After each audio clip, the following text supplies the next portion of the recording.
What is going on? We are back. All new episode of FSP Overtime, number 10. You know how we did. This is our spin-off show of Fight Strength Podcast, where it's just me and Phil talking MMA news of the day. Of course, I am Jason Burgos, contributor for SureDog.com and MMAsucker.com.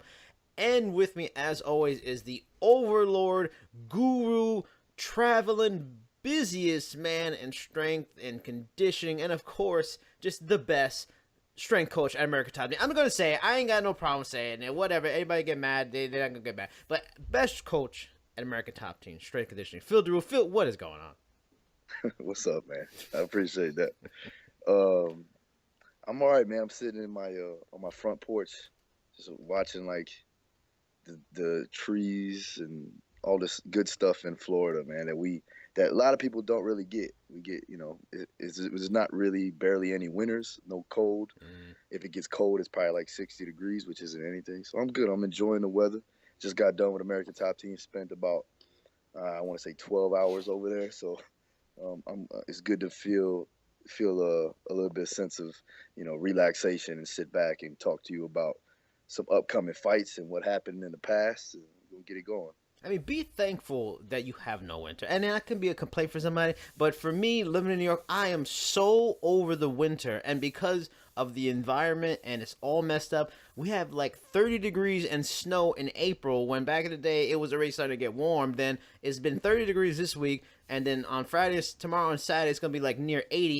It's just out of control. At least you have some consistency. We ain't got no damn consistency here in New York. It's crazy. But, I mean, before we can even get into stuff, I mean, you always got to talk about this because you're a very busy man. I mean, what's going on? I know you got the seminars, a good one coming up soon. Let's just get a little talk about the seminars you got coming up.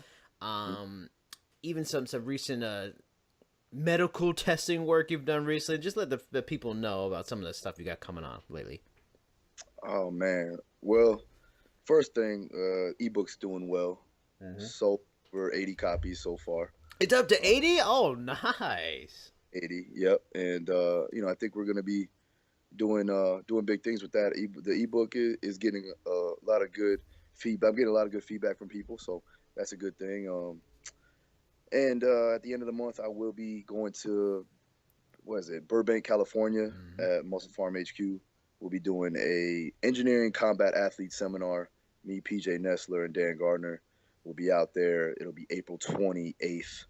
I'll be flying out there for that. Also, coming soon for FightCampConditioning.com, I'm coming out with a 24-week Fight Strong program. It's going to be dedicated to people that want to train kind of like fighters and get to feel how I actually program for all my fighters at American Top Team. So that's a good thing. And then after that, I'm doing something big with Overtime Athletes with Chris Bernard. He's over there at the strength camp down in St. Petersburg, Florida. So I'll be coming out with a program there. That'll be coming out maybe, I want to say mid-May. So be on the lookout for that. And then as far as me personally, we got some I'm actually going to be starting doing this blood test, trying to see exactly, where my neurotransmitters lie, if I'm dopamine or acetylcholine dependent, and, see where we lie there. And then also I'm doing a food allergy test to actually see where my nutritional value lies and see what I can actually put in my body that's going to make me be more optimal, perform better, and to feel better in all essence. So that's a good thing. Were you worrying about that when you got the burger earlier? No, negative. Negative. See, I'm pretty good with my body, though. What about the Chick-fil-A? Were you worrying about it then? My Chick-fil-A? All right, you going to try me now? Yes. So I'm gonna confess to everyone, yes. I didn't eat all day because I was training fighters nonstop on the hour, every hour, since 9 o'clock this morning. And yes, I stopped at Chick-fil-A and I got a grilled chicken sandwich with bacon on it because it has to have bacon on it. And you know what? I got me a Coke Zero, so go ahead and shoot me for that. I don't care. Whatever. See, but it's not terrible because, everyone deserves a little cheat or just sometimes you're just so busy you can't get to that stuff. So the fact that you do keep yourself in the shape you do, it is what it is. Now it's fair enough that you get some Chick-fil-A sometime because it's hard if you got a busy life to try to eat right and you get all these good things sometimes. Yeah, as a real strength coach that's on the field, that's in the trenches, I'm doing the workouts and I'm performing and showing the workouts and showing the drills and exercise all day long. Yeah. So yeah, I am getting some calorie burn. I am getting some activity, from my job in general. So I believe I deserved it and I got it. And so what? I don't even feel bad about it. I say good for you. Here. Good for you and Chick-fil-A, Phil. Good for you. Hey, shout out to Chick-fil-A. Give me a sponsorship if you need. Wait, talk about it for. I know people probably wondering, damn, when are they gonna talk about MMA? But I heard on the social place that you got free coffee because of your associations.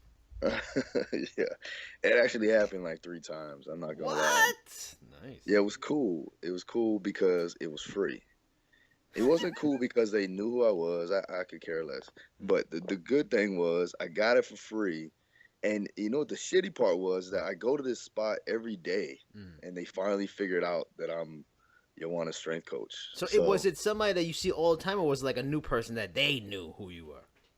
Nah, they didn't. I don't know if I seen it. I think he was new. I think he was a new guy. There you go. So I'll give him that. But at the end of the day, I go there every fucking day. So I should have got a free Starbucks. Now I feel like I need to get that every day because that's just I got the status of JJ's coach now. I guess it depending on who the person is, but. Well, I mean, shout out to that Starbucks that they got some MMA fans up in there working. That's nice to know. About time. I am glad. I'm glad they understand what we're going through, and they understand the industry.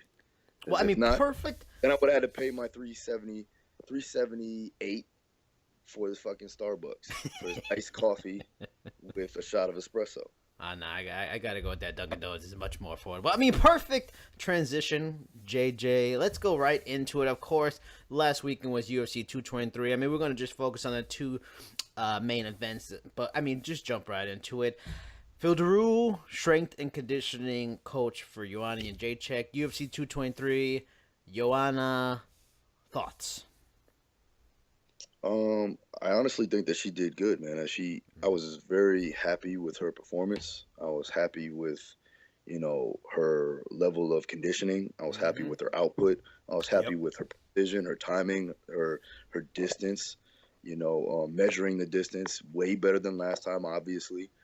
And you got to see why the weight cut did affect her performance. Rose hit her a couple times and she smiled at it. Now, let me mind you, like people were talking about her face being all busted up, man.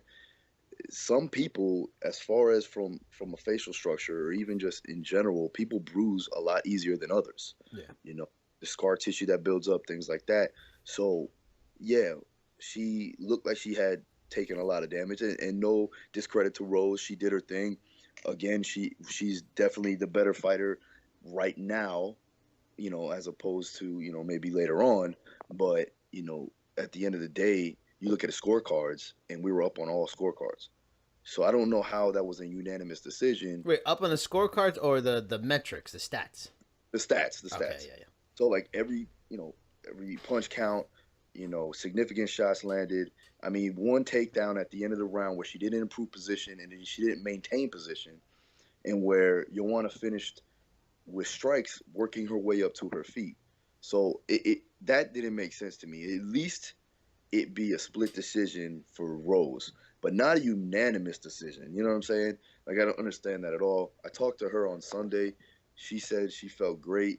She was happy with her performance. She felt like she won. And, like right now she's on a beach on vacation. So it's all good no matter what. Still the strawweight queen no matter what. Well, I mean, I would like to bring up, shout out to the JV podcast. I did call that one. It did go exactly as I said, decision.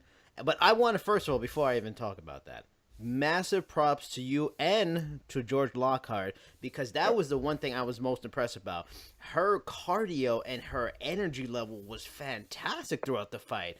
I mean, both of them were great. I mean, props to Rose too, but Joanna's energy level was fantastic. So you guys, with your strength conditioning, preparing her, and then him getting her away from into such a much better program than what Perfecting Athletes is doing was extremely apparent. I mean, and I said this to somebody on social media.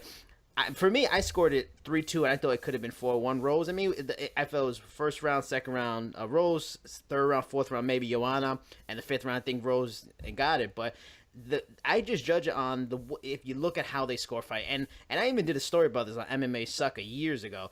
They don't score kicks very well in American judges, and it's unfortunate because they are very effective, and they showed effective in that fight, especially the third round. The momentum totally changed to Joanna because she was. Rose's movement was shut down a lot more in the rest of the fight because her leg was just getting chewed up. And if you look at the stats, nearly half of Joanna's strikes were kicked, and mostly to the body and legs. And they just don't look at that enough. That match with the strikes to the head, the shots that I felt watching the fight where it was like, was on Rose's. Landing that left hand that seemed to be there almost all day. And it kind of, what I felt before the fight was what kind of, to me, happened. Her conditioning, because you guys was fantastic, but she's just got so many miles. Like her ability to move away and avoid some of these, it's just she reminds me so much of like Jose Aldo, like their fight styles and their stance and that Muay Thai kind of skills. They're excellent, and there's just certain matchups that aren't good for them. And I just feel like Rose may very well, and I probably will pick Andrade or Gadelha or Caroline Kowalkiewicz against her. I just think it's a tough matchup, particularly for Joanna, and that's the unfortunate thing. I mean, considering that she lost, do you think she continues on at 115, or is that 125 move and a chance for you to really even strengthen her even more and make her an even new version of Joanna and Jedrzejczyk? Is that possible?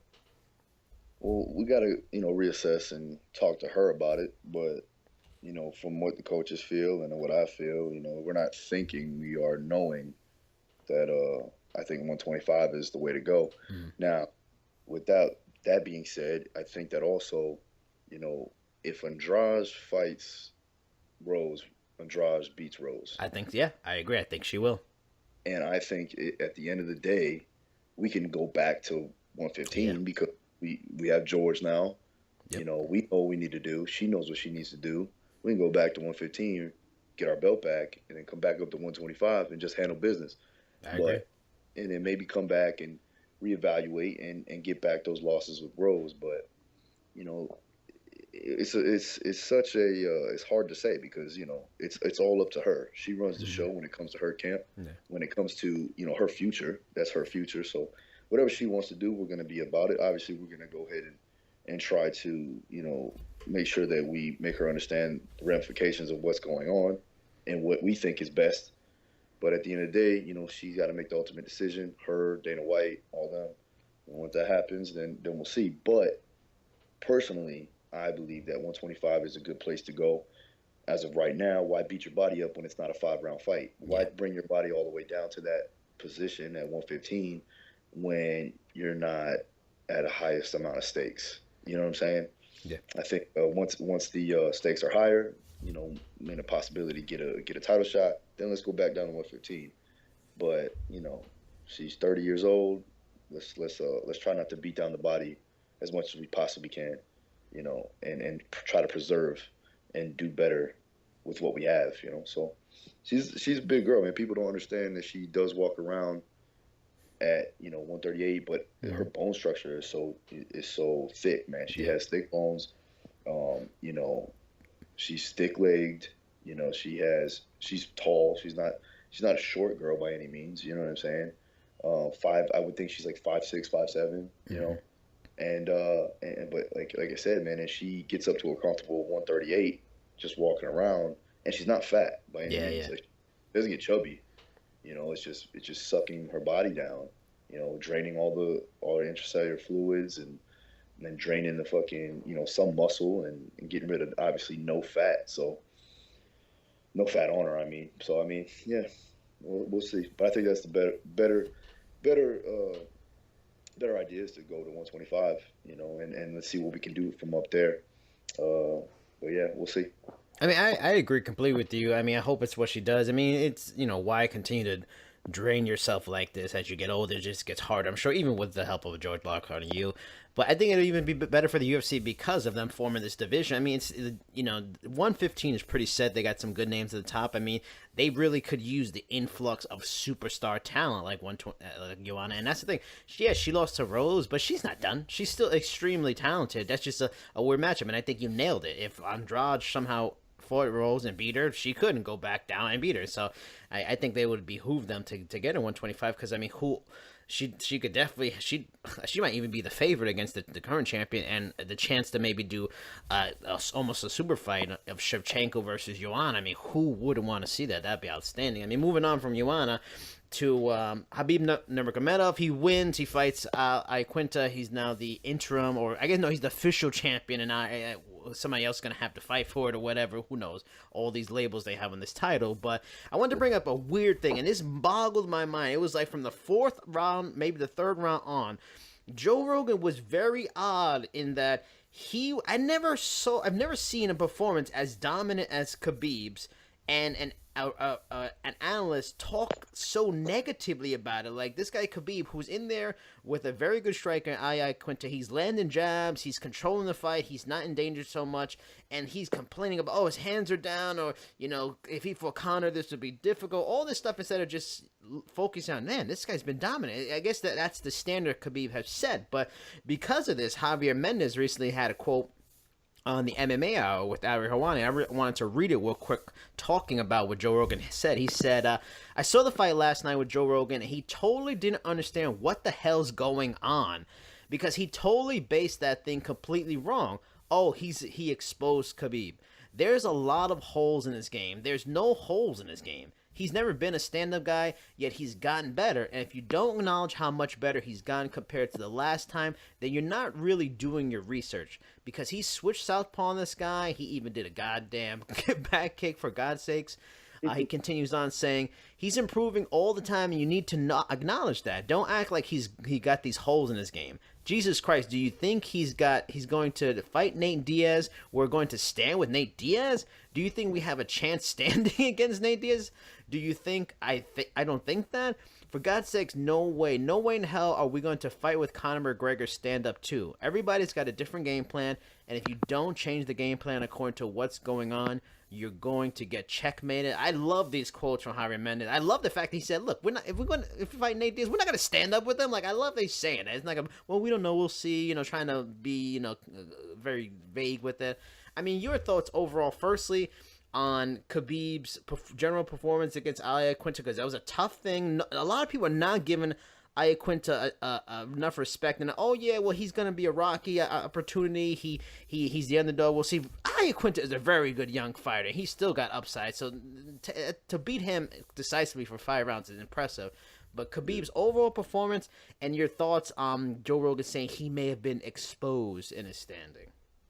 Okay, so I'm gonna go ahead and say that Khabib, that's how they say it. How they say it?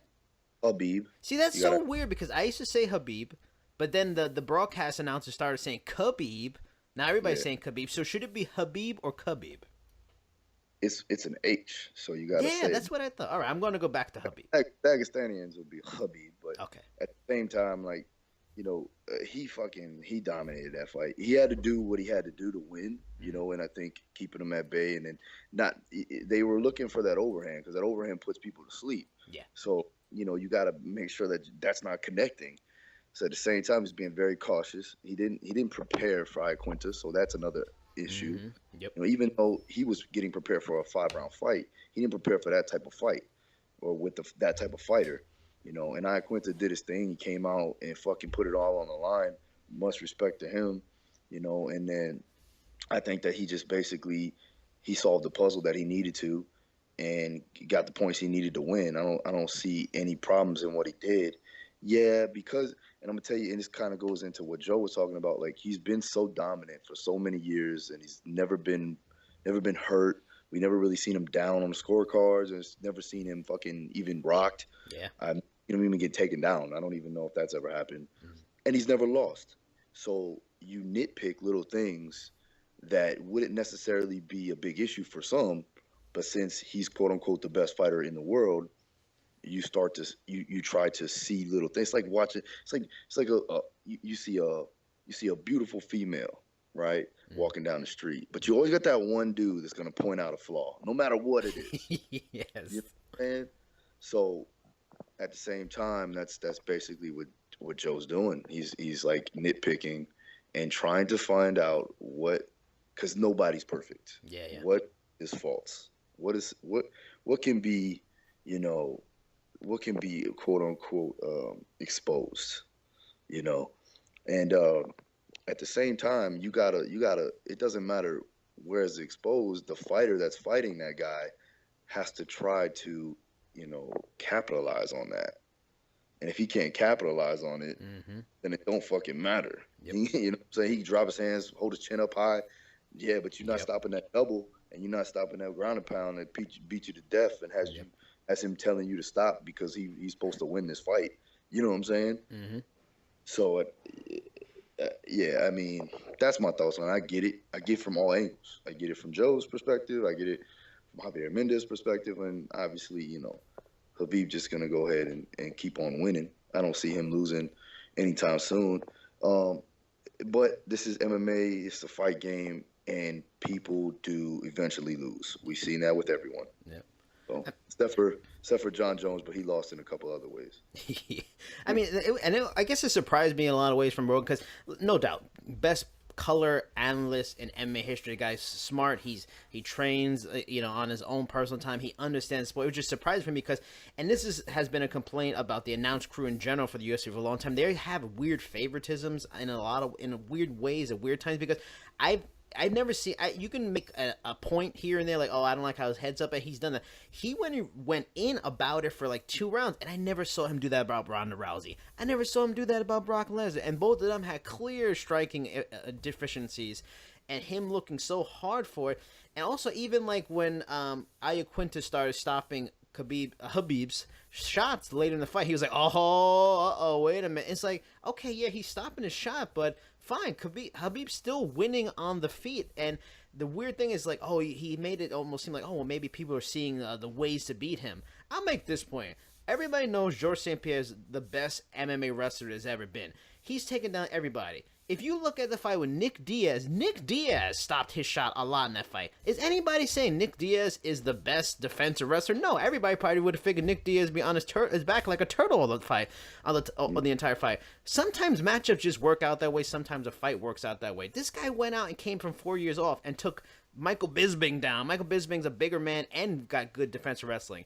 I am not going to look at Iaquinta stopping that shot and think, oh, Conor could do it. No, because Iaquinta at least has a wrestling background. Who knows how he's been training for years. He just might have a style that it just, his movement, his body twitch was able to stop that. But that don't mean Conor's going to stop it. Also, I will say, I think Conor has an extra shot in that fight because it does start standing. But just found that very weird. I mean, moving on from that to just Conor in general and the fiasco. I have a lot of venting to do on Conor McGregor and his nonsense at UFC 223. Let me just bring it. Okay. McGregor and his hooligans led in by the Mac Life. That's the Mac Life is Conor's website that he has. They had Mac Life credentialed writers in there. They let him and his homies in. So they get in the building that way. They attack a bus with fighters, breaking a window, cut Michael Chiesa's face, leading to him not being able to fight. So that's lost money for Michael Chiesa. Fucked up. Ray Borg got particles of glass in his eye, causing him to lose out on fighting, so he loses money and his opponent. Fucked up. Rose Namajunas was near the mayhem. You almost cost the the main event. Artem Lobov, who this is all kind of started from, he was removed from the card. So Alex Caceres, because he was a part of this, Alex Caceres loses money, also fucked up. Black guy for the sport and company in general. McGregor gets arrested, due back in court in June on multiple charges. I mean, I'm going to vent my thoughts in a minute, but I have to pose this question to you right away.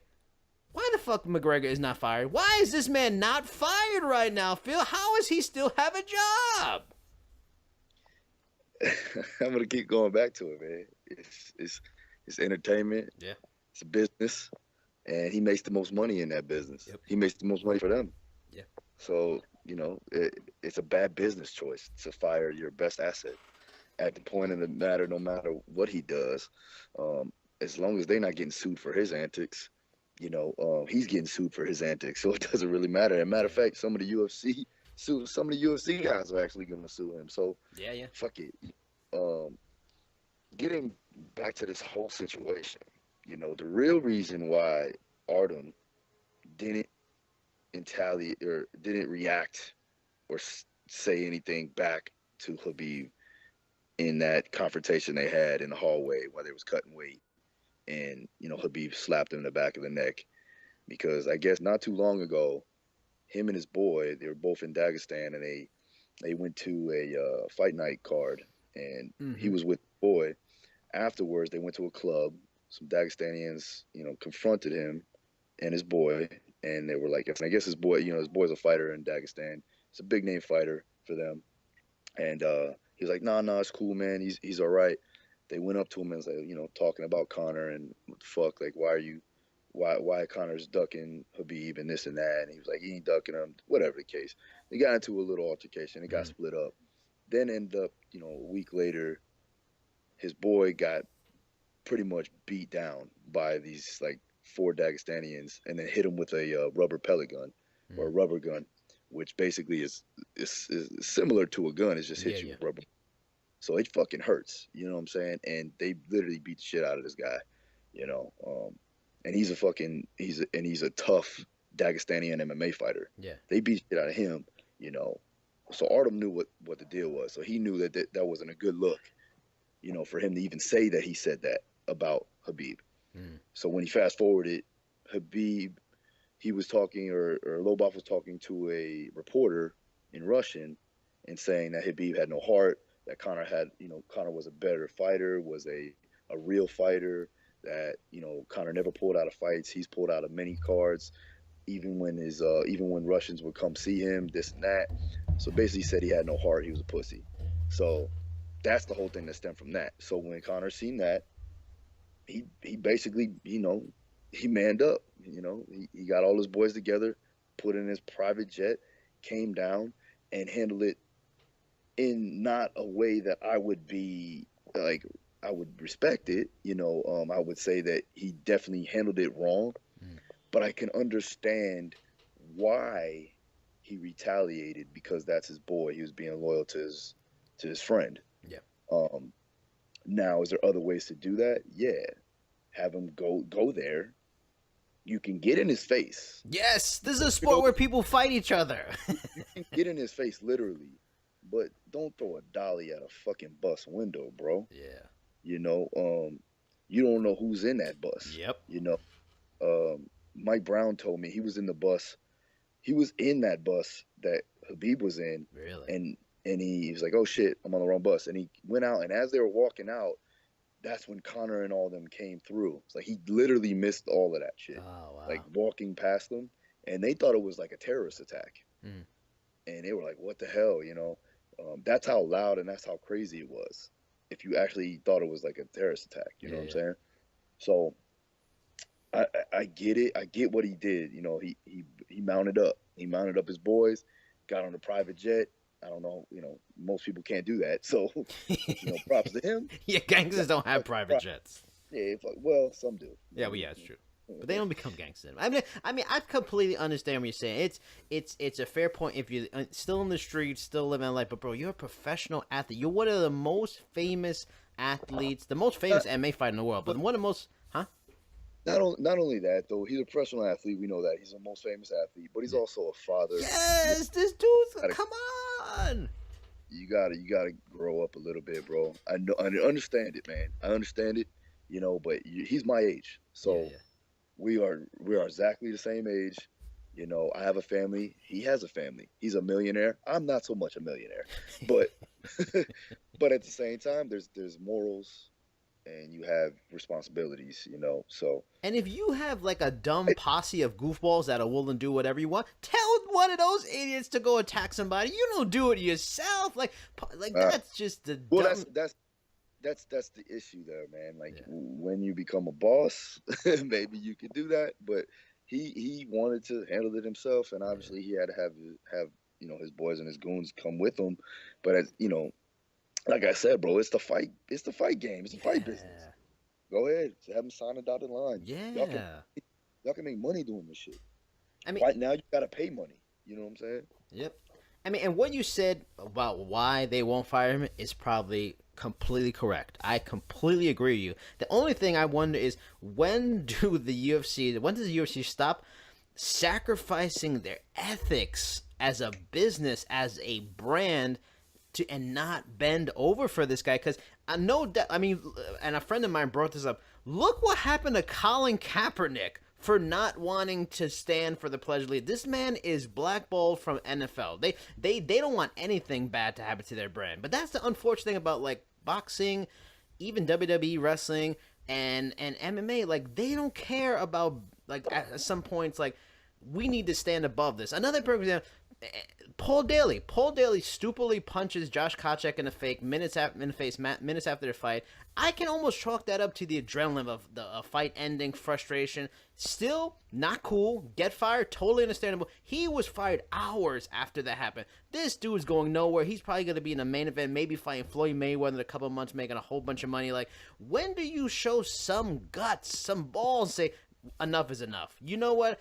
Our brand is bigger than you. UFC was here before. UFC will be here after you. We're not selling out our ethical soul and our brand. Like, at some point, when do advertisers start maybe pulling back at some point? Because now there's a story that was on Bloody Elbows reading today that there were Instagram tweets and pictures and whatever, and it's like of Conor McGregor, everybody's starting to really know that he's cool with well-known underground bosses in Ireland. Like, bro, you're down with gangsters in Ireland. You're doing gangster shit at a private property at a UFC event. Like, I wonder if the Fertittas would have just said, okay, enough's enough. We can't with you anymore. You got to go somewhere else. Like, this new ownership just has no spine, and it's.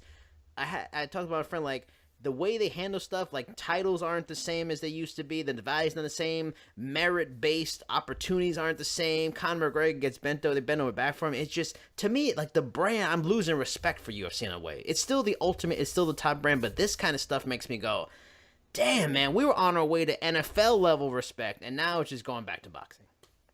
Yeah, it's not a good look for anybody that's involved in this industry. Mm-hmm. You know, that's involved in the sport.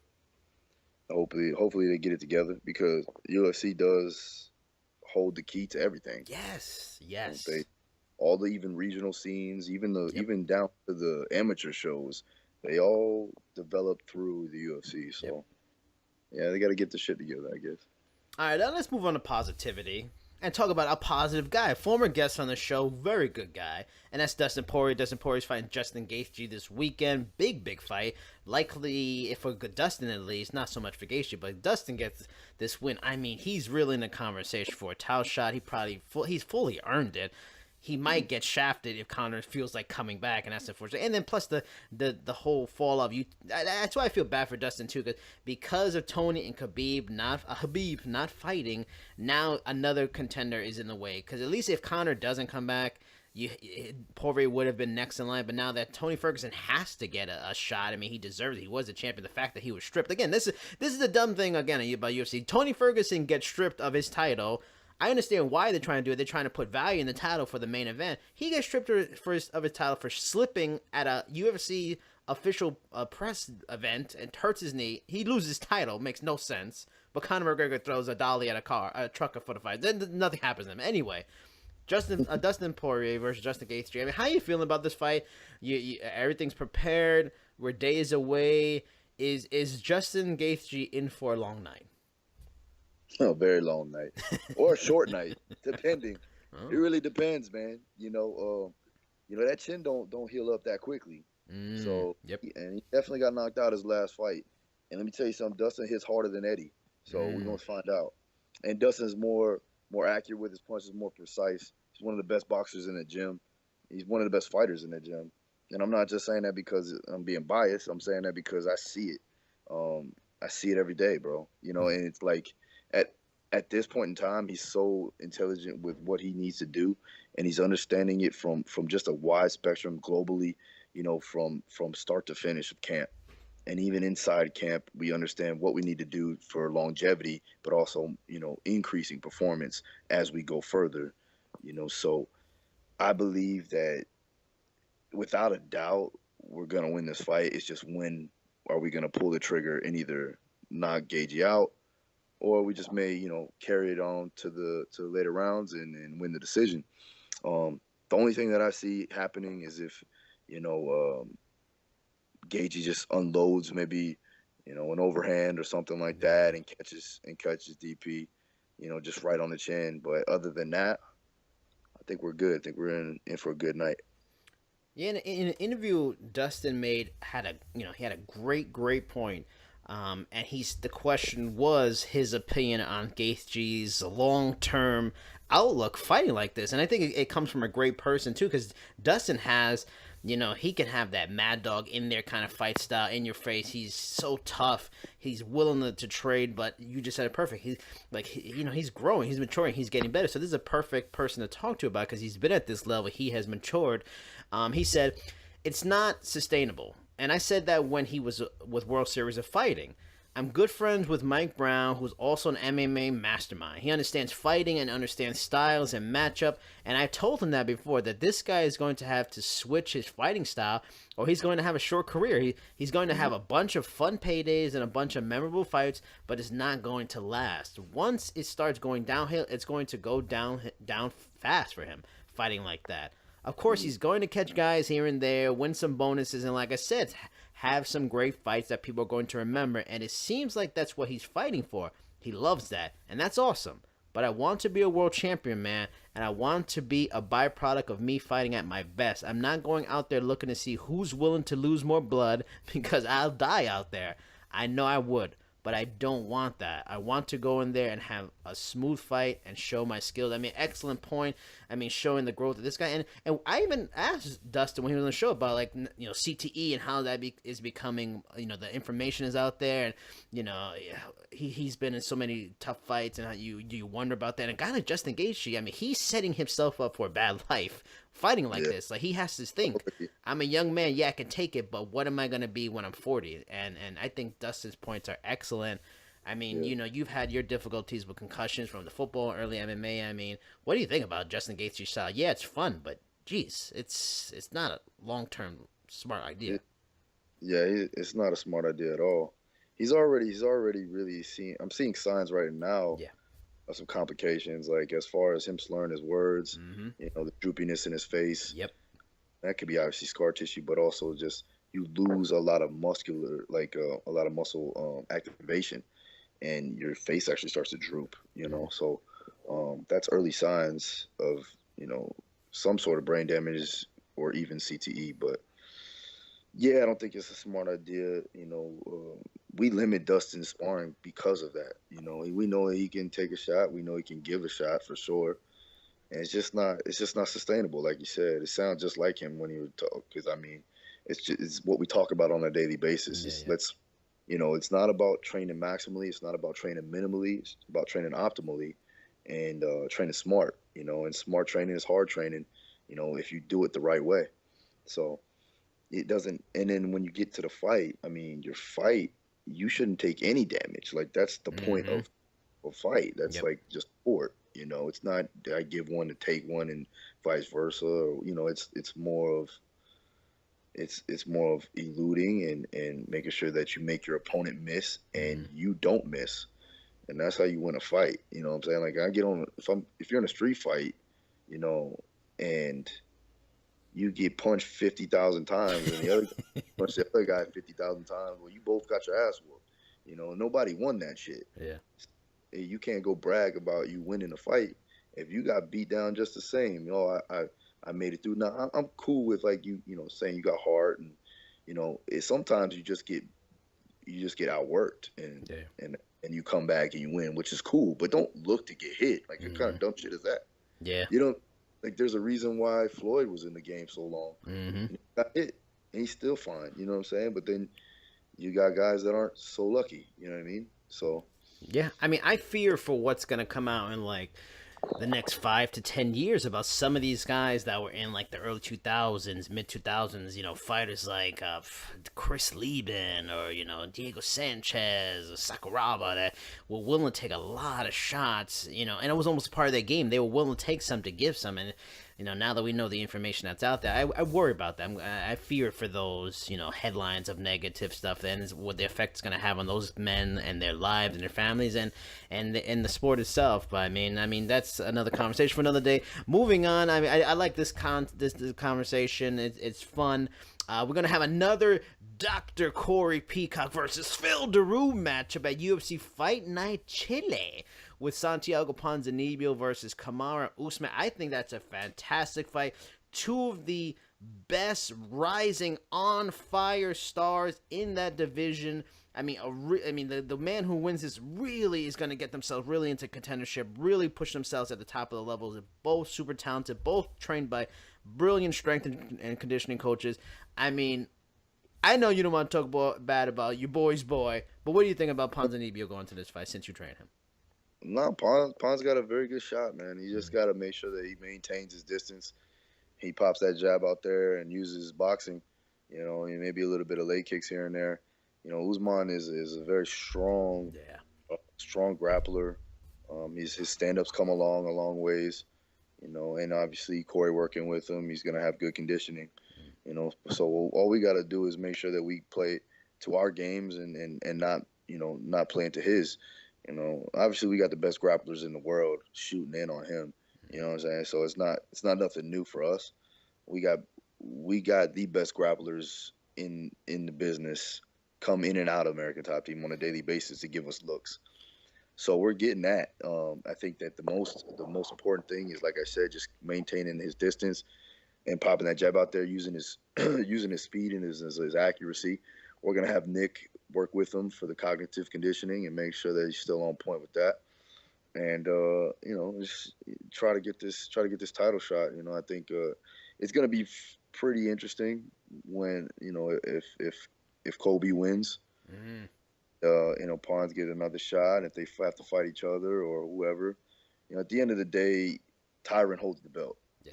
So it's all gonna stay in house one way or another, hopefully. And we'll see how it goes, man. And we'll talk later. But as far as this fight goes, it's exactly what he has to do. As long as he stays part of it, does his game plan and stays poised, it'll be fine. Where's Ponzinibbio from? Is he from Chile? I know he's South American, but where's he from? He's from man, I don't want to say this wrong actually.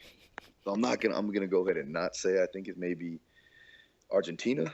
Okay. I forget, but it's pretty cool though. That I love that about MMA, that you have somebody come up like him, and you could take him and you go into a new territory that the brand hasn't gone to yet. Now UFC's getting into South America even further than just Brazil, and I think that's pretty badass and awesome too, to get those fans some action. Yeah, he's kind of everywhere, man. He's from Argentina, and then I guess he lived in Brazil. Mm-hmm. For a long time, and his name's Italian, so that's kind of, he's fucking all over the place. Hans, you confused, dog, or what? And he just laughs, man. But he's a good guy, But yeah, that's good though that we're taking it to South America, because there's some good fighters out there, man. Mm-hmm. Now moving on from there, this is an interesting story. I don't think I got enough talk about it, And it's a cool story, isn't that? Josh Barnett, who was on a possible 4-year suspension, because we all know Josh Barnett, and is kind of synonymous, unfortunately, with early PED positive tests, even when the sport didn't even have as in-depth tests like they do now with USADA. And he was close to getting a 4-year ban, and he was actually got exonerated recently. He failed the test in late 2016. He tested positive for the substance Ostarine. I hope I said it right. He is now suing the maker of Tributestin, that makes Tributestin supplements, and for lawyers' fees and arbitration and all the stuff he had to go through just to clear his name. It's funny that the first person to get exonerated by USADA and get cleared after going to arbitration is Josh Barnett. But it just how funny sports are. What are your thoughts on this? Because this shows, it's probably bad in its own way when fighters test positive. Oh, it's the supplements. Oh, it wasn't me. Sometimes it's on you. But sometimes now we see it really isn't the supplements. How tough does this further make it for a fighter, and now even make the focus even more important on nutritionists and strength coaches to really make sure a fighter is just simply ingesting the right stuff, because now you never know. You think you're doing the right stuff and it's not. I mean, how difficult does that make that just for a fighter in camp? I mean, shit, they got enough stuff going. Now they got to worry about Osterin in their supplement. Like, damn, that's tough.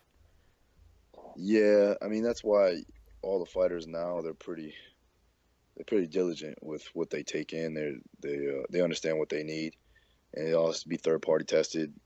Has to be drug tested approved, and shouldn't be on the banned substance list, especially if they're in the UFC. USADA's not fucking playing. Yeah, they're there every day. And they'll be there at 4 a.m. sometimes. So you gotta know, from an athlete standpoint, from a professional standpoint, what you can take, and what's the right supplements that aren't gonna fuck you up and have those pixie dusted substances in there. Even if it has milliliter, if not anything. Yeah. And you have to be sure of it. So as far as us, we just got to make sure that they are taking the right supplements, and they're getting that third party tested, and also making sure that their food and their fatigue management is on point, because if that doesn't coexist, then obviously the hormones are going to be down, the metabolism is going to be shot, they're not going to recover better. So, and if they were on before and they come off, now you really have a hard time, because now we have to upregulate your hormones because you threw them all out of whack. So you have to do that by obviously natural means to get them back to homeostasis, or to get them back to a regular standpoint that where they can perform and not get hurt. So that's one thing. And to be honest, a lot of the fighters, no matter what, because they're in a high cortisol state, they're always stressed out. They're always working hard. Yeah. Their test levels, especially males, and because of the amount of output and the amount of frequency, volume, intensity that they put into a training camp, their testosterone is already going to drop and plummet. So it's that balance of trying to manage fatigue, understanding proper deloads, and nutrition to help with the recovery process. Once you can do that, then you can kind of not really worry too much about PEDs, once everybody understands the full process of nutrition and proper rest and recovery. I mean, you would probably know.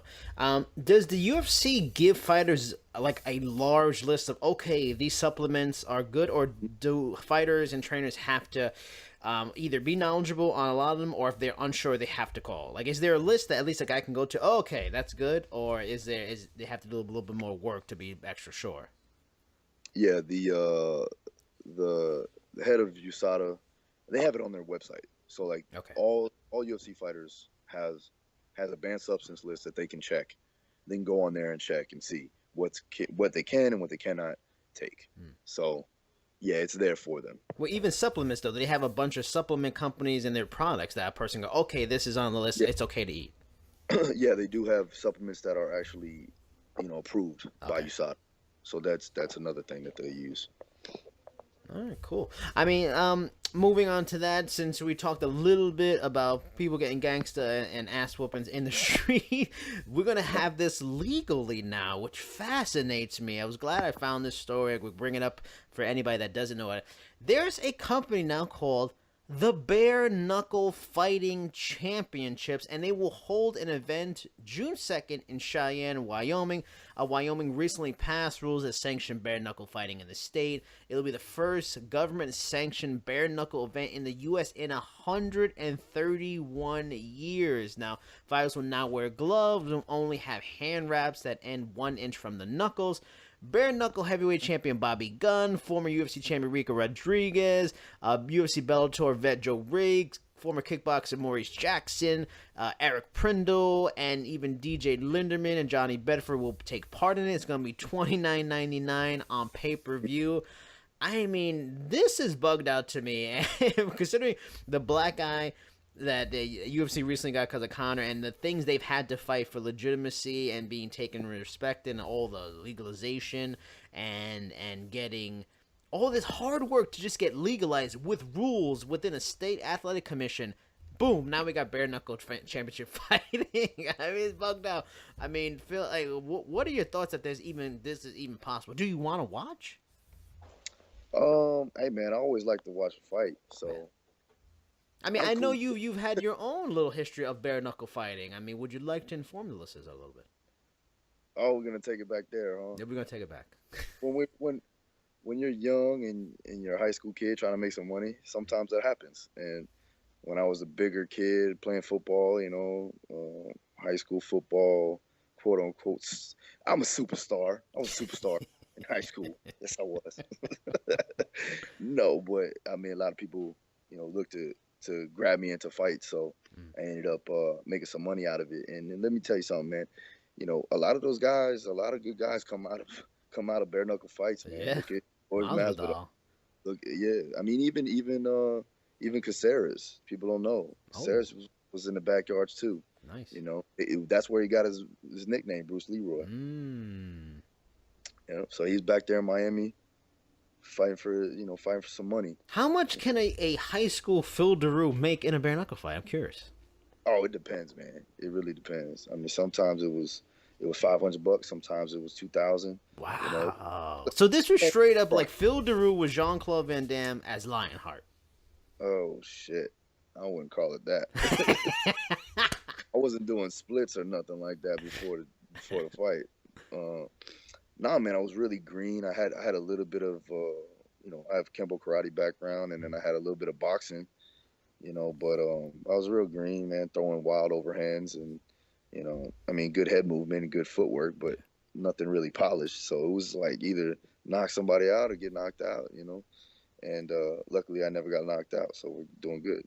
I mean, I'm intrigued. I don't want to watch it in a way, but I do want to watch it. I don't know what I'm going to do when it gets closer and the time comes to actually watch it. Maybe I watch and cover it for SureDog at MMAsucker.com and see what it's all about. I mean, it's got legitimate names. I mean, Rico Rodriguez is a legit star from back in the day. I've heard about Bobby Gunn for years and all this stuff, so I'm intrigued. A little disgusted, but I'm interested. Moving on from something that's intriguing to some but disgusting to me, I don't get it. Dana White suggested, and they did this big presser after the UFC 223 presser, where it's all these big fighters, like, and upcoming fights. One of them is Stipe Miocic, Daniel Cormier. They're talking about, they've doing this a lot lately. They'll get fighters together and promote for what's coming. When asked by Ariel Helwani about Brock Lesnar and his return, because WrestleMania was this past weekend. A lot of people, there's already been talk about him going back to UFC, even though he re-signed with the WWE. Dana White said, yeah, he's coming back, because allegedly in his new contract, he will be allowed to fight in the UFC once, at least. But Dana White hinted he may get the winner of Daniel Cormier, Stipe Miocic. I'm going to call bullshit. Phil, is this not the dumbest thing you've heard this year? It's not the dumbest thing, man. It's not the dumbest. Wow. It's not, man. A 1-2-1 fighter since 2010 possibly fighting two of the best fighters in the world, and maybe the heavyweight champion of the world isn't the dumbest thing. I'm surprised. You hear a lot of dumb stuff. Who else would you get in the heavyweight division? I mean, Ngannou might fight Derek Lewis. Let's see how that shakes out. If Derek Lewis beat him, I mean, Derek Lewis might be able to get a shot. I know Stipe cleaned out the division. I get that, and that's a fair point. But a dude that just came off a suspension it's only fought 4 times in 8 years. I know he's a star, but this is what's wrong with WME IMG owned UFC. Brock Lesnar can walk in the door from WWE and get a title shot. What does that say to a dude on the way up, like a Curtis Blades or Walt Harris? Like, oh, well, if you can't sell pay-per-views, it don't really matter to you. That's crazy to me.